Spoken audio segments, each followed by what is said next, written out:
a tourism invitation levy, so that everybody coming to Ghana, buy your ticket, you need to get it.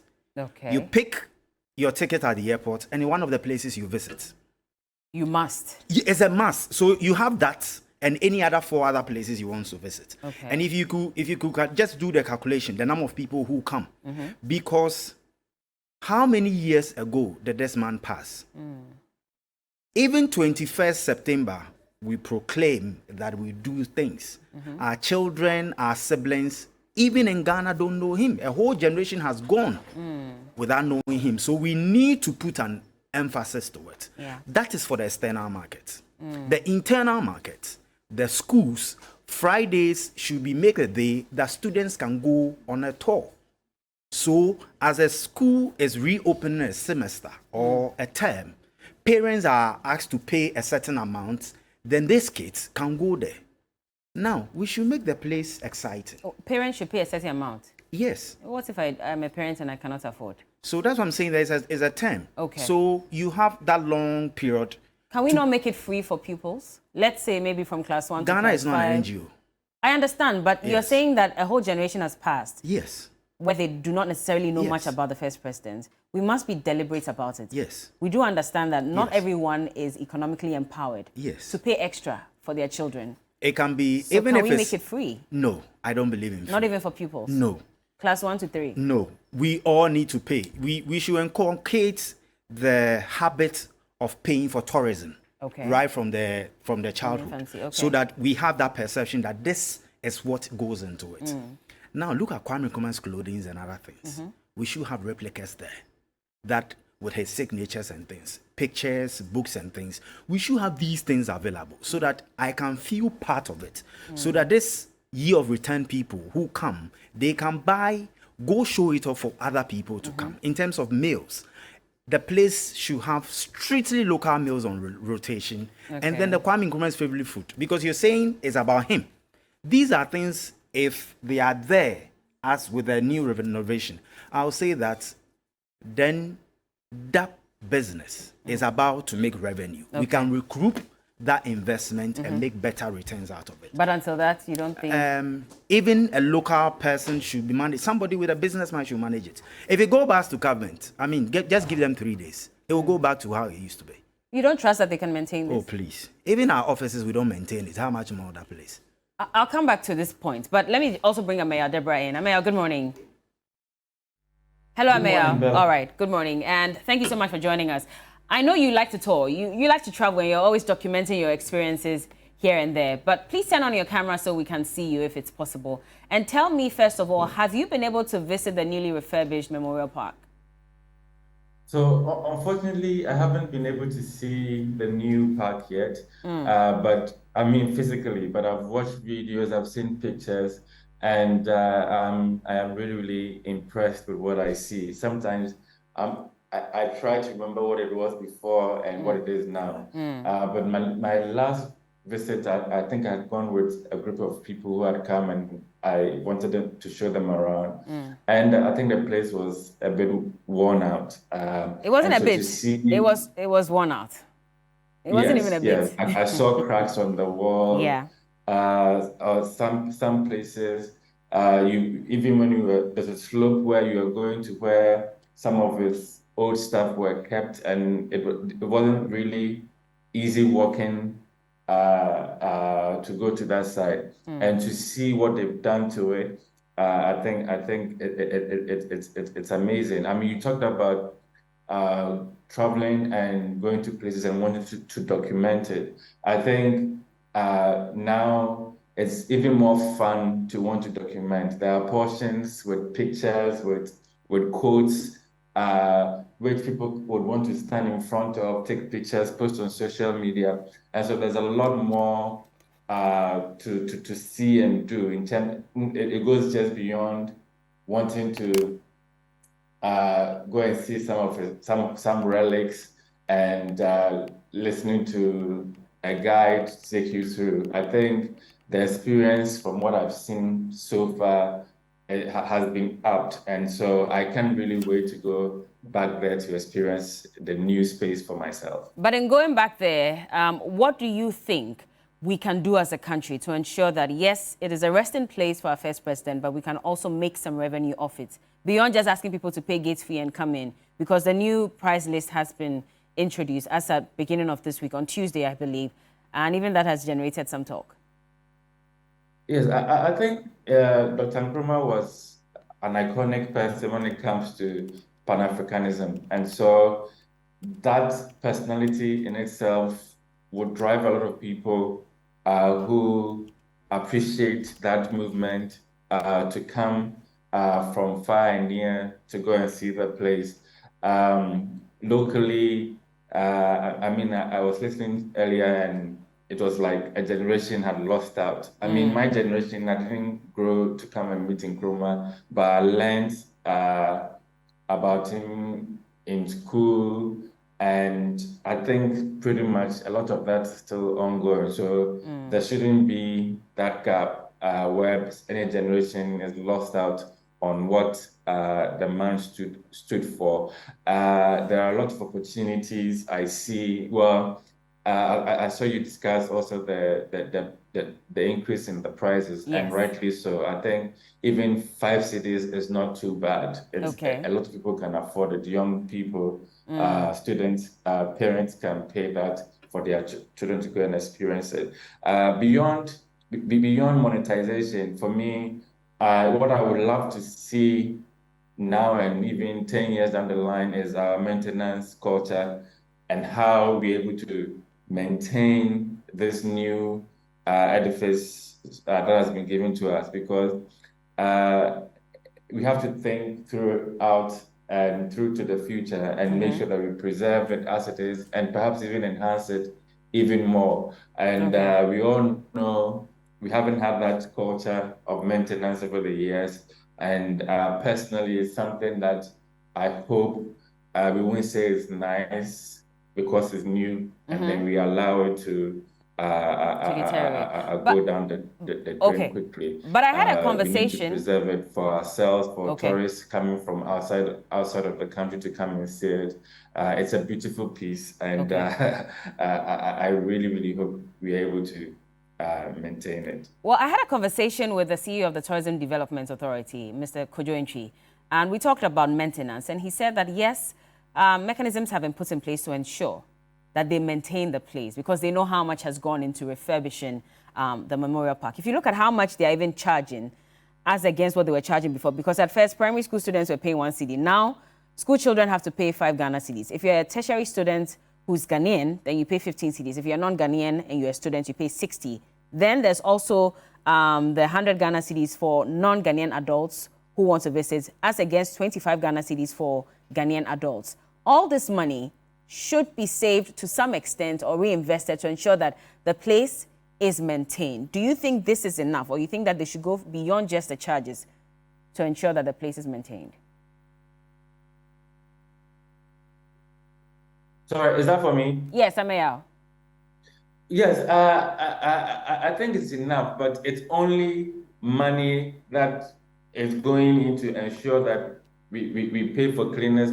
But it's beyond that. It's a mentality, it's a mindset that people must have and actually maintain it. So the cleaners must be up and doing, and the people who go and visit must have in mind that they're not going to desecrate, so to say, a very important space like that. So there should be every measure from those managing the place as well as those visiting to make sure that the place is kept clean throughout the process.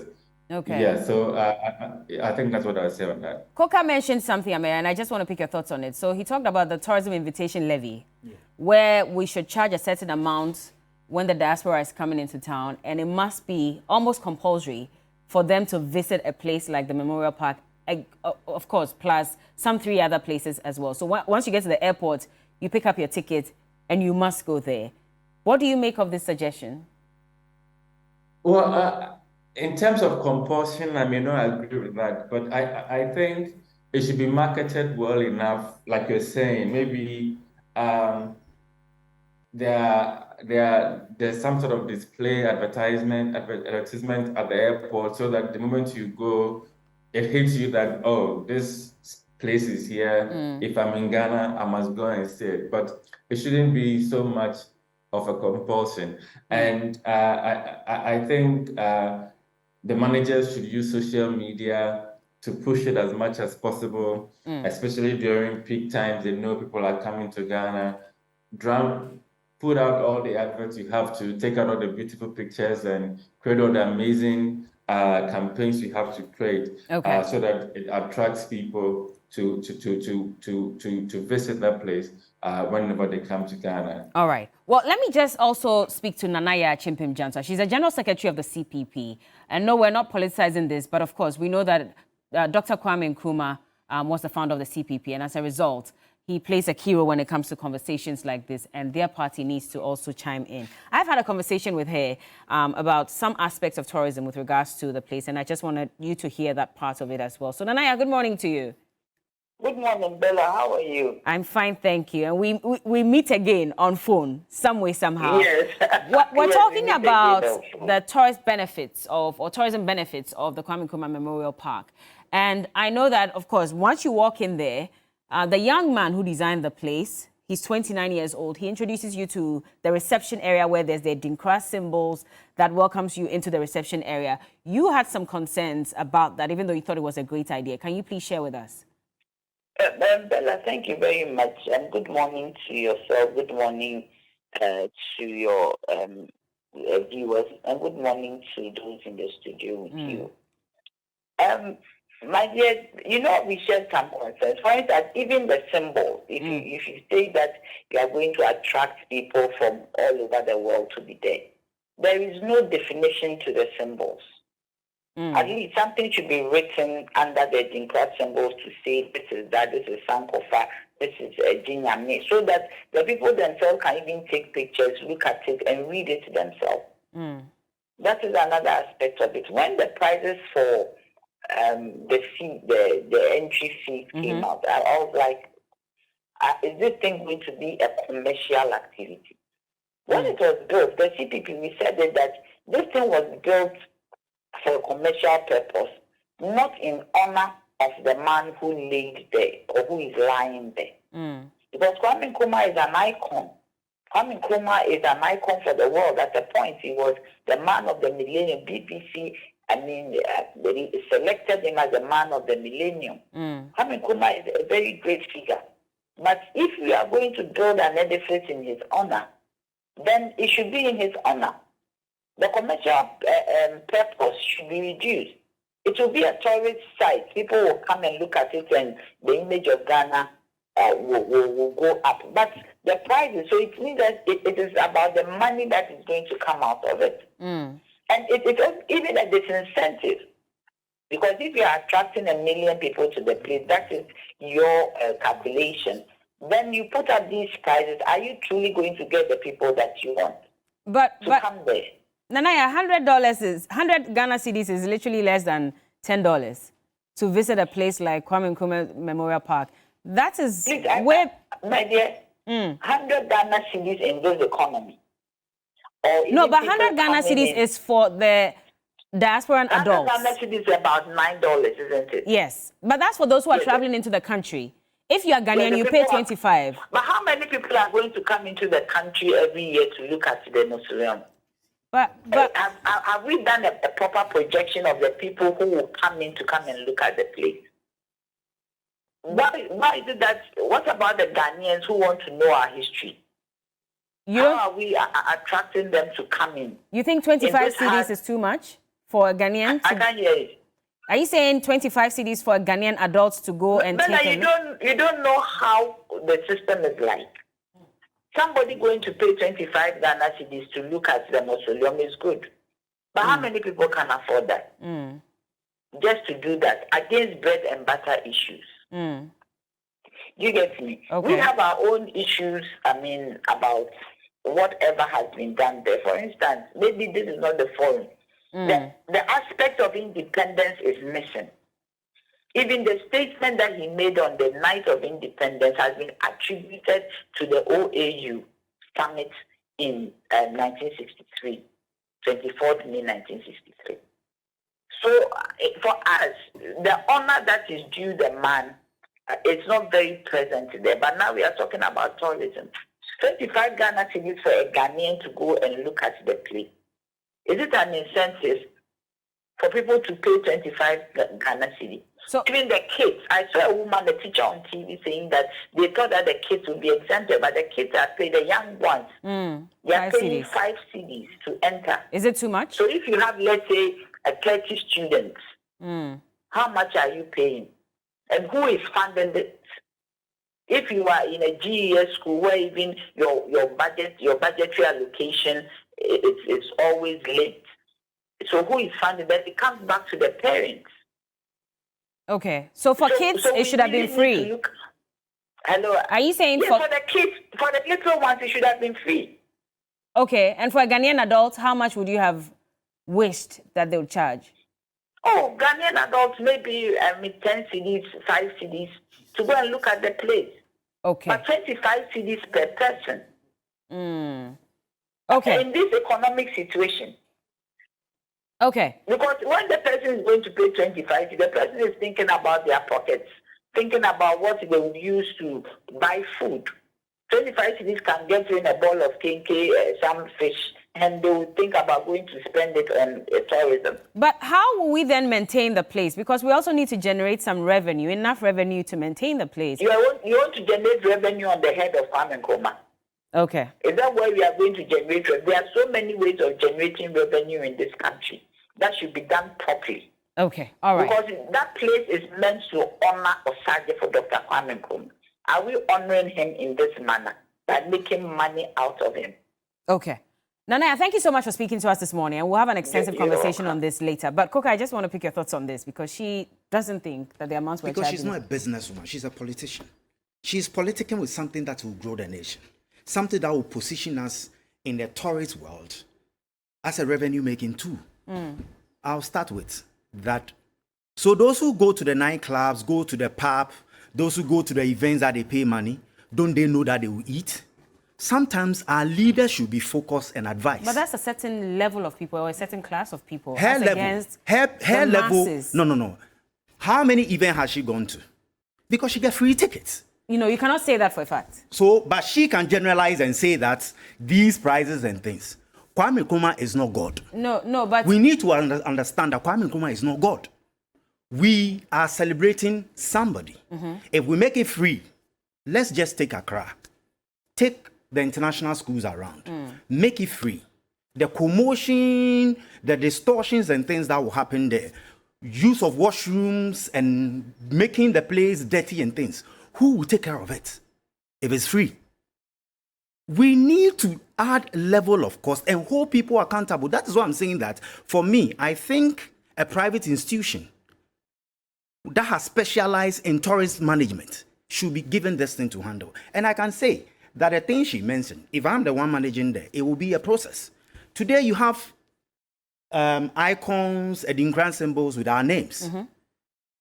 What Ami Adebra said was that you need to visualize the future. So this time I have them with our names. The next time I'll put the names there. That's why they chose somebody who is architecturally a young person that can envisage long term. So these things are not things that will change anything. For me, every 5 years, if I be to be the manager, every 5 years, I'll change the look and feel so that it becomes appealing to the Ghanaian. Because then it gets to a time, you know how Ghanaians are. We will tell you how it is, and then there is no need for you to go there. So the one who is managing is the problem. We need to get somebody who is a tourism managing expert, who can project our revenue streams, project tourism in the international space and say, this is where I want us to be. So I am revolving the change and I'm bringing wow factors, experiential factors, bringing things that will make the Ghanaian come in.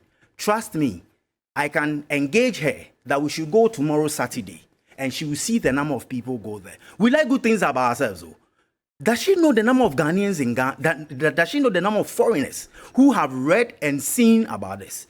If the managers are even serious, they will do a 1-minute video of this, sponsor it on social media, play it on TV3 and the top 5 media houses, get bloggers, fund them, and let them push this. And the place cannot even contain people.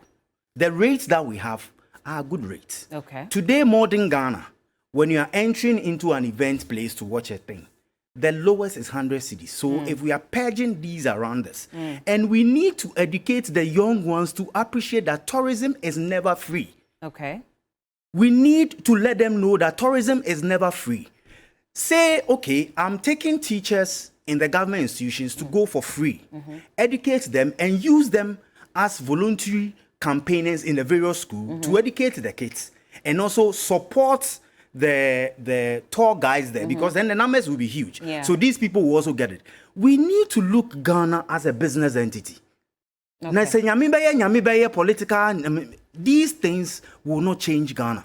You also talked about replicating this in the other regions. Yes. For other presidents. Can you touch on that? I first? believe what we have now, if we have the same thing for Rawlings in the Volta region, that from the plane the first aircraft he used, his car, his clothing, all those things are there.